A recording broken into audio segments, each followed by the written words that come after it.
Hey guys, I'm Annetta from Off-Road Fitness, and this is Chris from Apex Chassis. We are here at River Outdoors in Phoenix, and today we're going to be installing a new steering kit on my Jeep Gladiator. But before we do so, Chris is going to take me through the whole system and explain it to me, so let's go. All right, let's open this up and have a look. Yep. It's so shiny. So This is our 2-inch aluminum, 2.5 ton steering.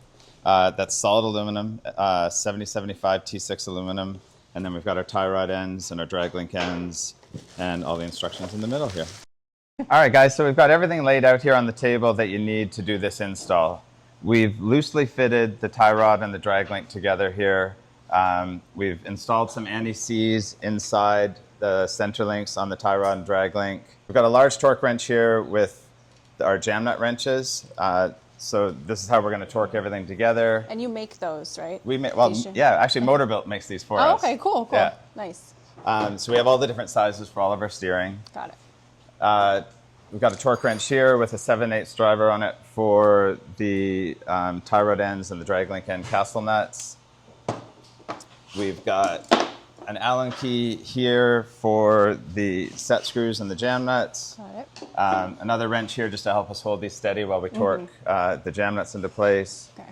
And this is our steering stabilizer clamp. So Annetta's got a PSC steering stabilizer on her car. Right. So we're going to use this dual shear steering stabilizer clamp. Yeah. That's everything you need to get started. Yeah. Okay, let's install it. All right, let's go.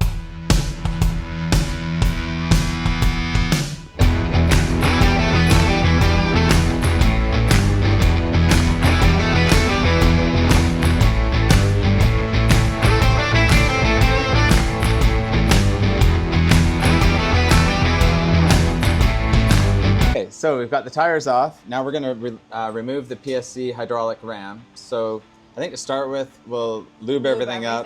Yep. It is an East Coast Jeep, so there's some rust to deal with. And this has been on here for about 3 years, so I'm going to just WD-40 it and sit and wait a little. So the penetrating oil has had a chance to sit, and we're going to take this top bolt off first and then work on the clamp bolts next.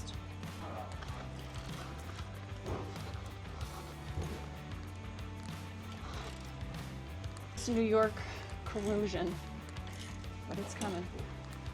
Call this my Jesus bolt. It's been in here for 3 years.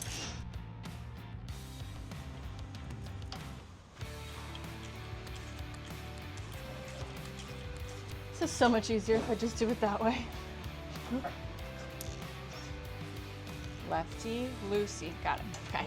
So we're taking off the drag link ends now. No shocker, they were kind of loose. If you know my Jeep, you know things are loose. Okay. Great.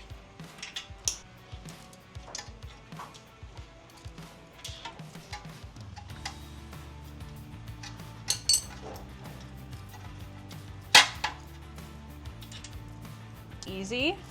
Now this one, we're gonna work on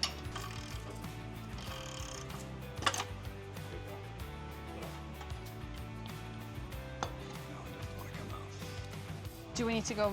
I feel like I didn't do anything. No, it just slipped out because it's so tight. It's pretty big in there. Hold on, let me get it smaller. Should we hit it with a hammer? Can, but I was kidding. Right, like a ball joint tie rod remover. ball joint. So it's up. It's up. What's that? Yeah. I've upgraded to gloves. Great. Hang on, This side only has one thingy.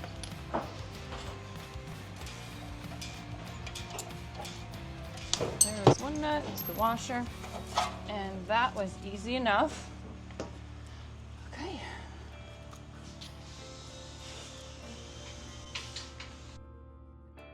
I want to do it so that this is pointing, so you can access this. Okay.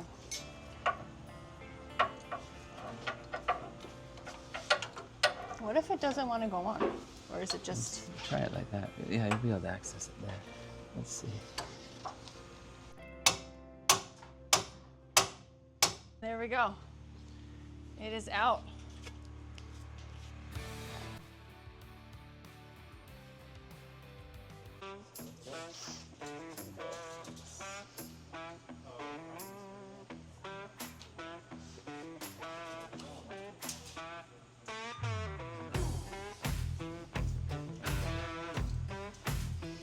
So what we've done is we've measured the Zerk to Zerk measurements of these tie rod and drag links that we've just taken off, and it is Jeep. We've got the numbers written down on the floor here. And now what we're going to do is pre-adjust the new Apex steering to those measurements. You can hold this if you want to rotate the center. Oh, okay. Yeah. Like this? Yeah. So we want to get it to 42 and an eighth. And just remeasure, hopefully. Yeah. Let's try that. Okay. To the outside of the little hole. Okay. There. Okay, we're at 41 and a half, so we gotta keep going.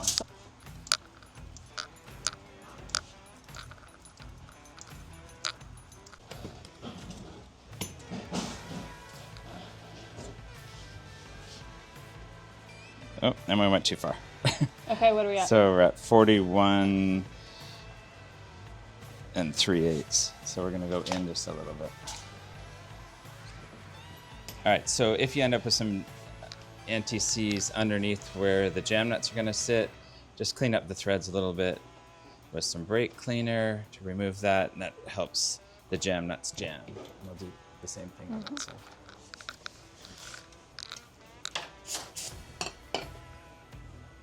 Nuts down.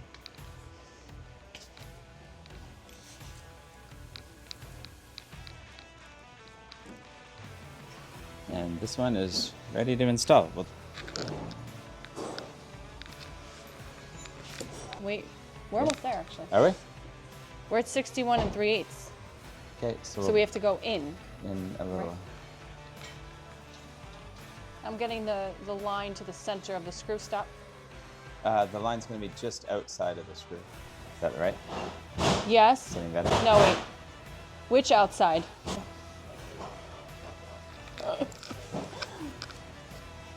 It's coming. Okay, it's passing the first. Nice. Keep going. We'll get there, guys. Okay, now it's at 61 and a quarter. Awesome. Right? Perfect. Put the jam nuts down. Okay. And there was no thread locker stuff, anti-seize on this. Right? Yeah. Okay, so how ProLock works is we've machined a keyway into the tie rod end, and then we've built a keyway washer. Once you have your alignment set, then we're just going to slide this keyway washer down over the wrench flats on the center link. That completely locks the center link from any kind of rotation. Then we just spin this jam nut down. We're going to leave it just like this for now. We're going to install it. We're going to double check the alignment.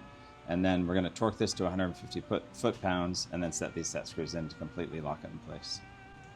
Forever in the industry, people have used jam nuts, and it's a great way of doing it. It's a really rock-solid method of locking the tie rods into the center link instead of pinch clamp style adjusting sleeves, which can be, that's more of an OE way of doing things, but they're a weak point in the system and there can be flex in that.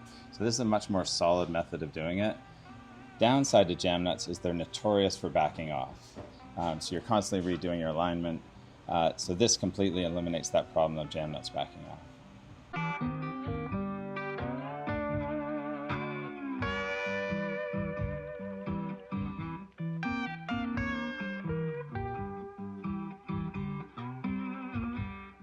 So now for the fun part, we're going to get this installed. So we're going to remove the castle nuts, and in all of our Apex parts, we always use castle nuts instead of nylocks. So what we find is that nylocks typically don't hold a torque after a while. This is grade 8 hardware, castle nutted. There's going to be a cotter pin in here, so it's very secure for off-road. Okay, cool. All right, now all we're going to do is the reverse of what we did, so we can put that in. Down in the pitman arm? Yeah, and I'll hold it there if you want to grab the nut and the washer. Tapers in.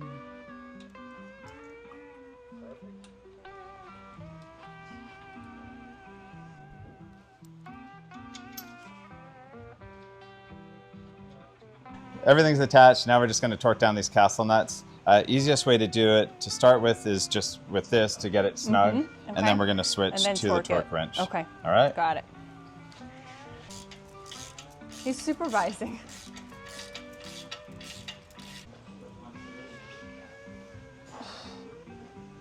When's the click gonna happen?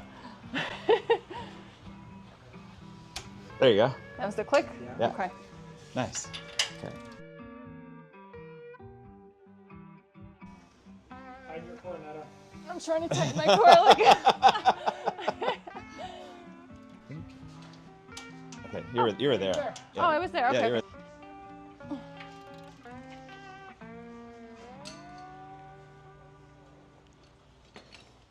Come on. That was it. That was it. I got the click. Okay. Whew. Nice one. Damn. Okay, and then we'll check with. Sweating.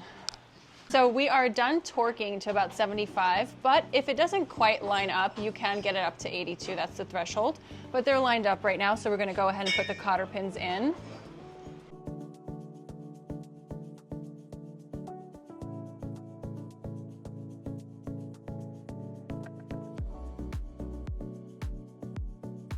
So since we just replaced the center links and everything, we need to kind of begin an alignment process. So we're going to use alignment plates here onto the studs. We will tighten these on, the old lug nuts. Just get that snug.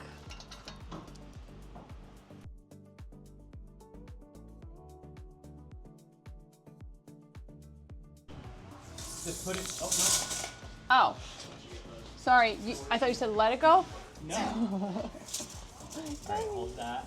I'm gonna just like that. Just leave those there, and you're good. That's all I want right there. Just make sure they stay there. I'm really good at following directions. All right, guys, so before we actually get that clamp on, we're gonna tighten down these jam nuts to 150 foot-pounds, then replace their set screws and tighten those up as well. I'm gonna use this handy wrench that comes with the kit.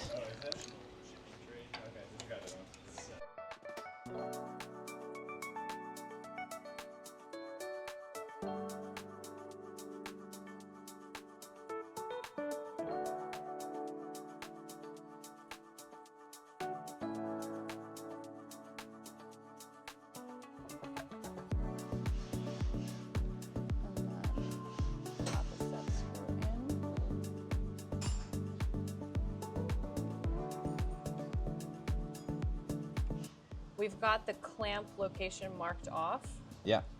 and we'll just slide it in to here. Try to line this up. I kind of like to do that. Get that. Perfect. Oh wait, no. Come to the back.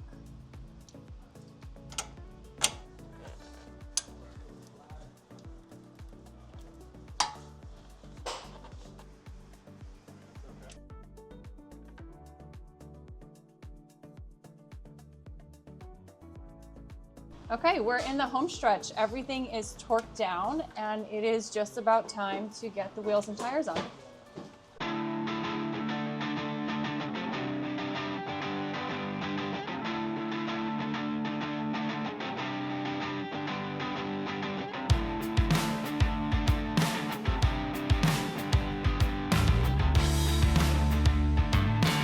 All right, you guys, we are done. We're done installing the Apex chassis steering kit on my Gladiator. It was really straightforward, actually, so thank you, Chris, for walking me through it. And I learned a lot today, and I got a little dirty, so it was really fun. Well, thanks. I can't wait to get this out on the road and up on the trails. Yeah. See how it goes. Thank you to River Outdoors for letting us use the shop. We had Louie and Jeff popping in, helping us out too, so huge thanks to those guys too.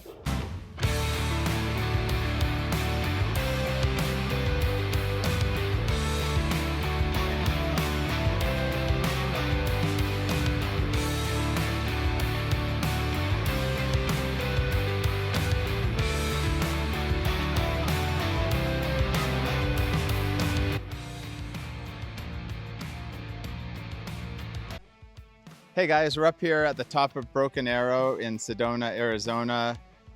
We got a Netta steering installed yesterday at River Outdoor.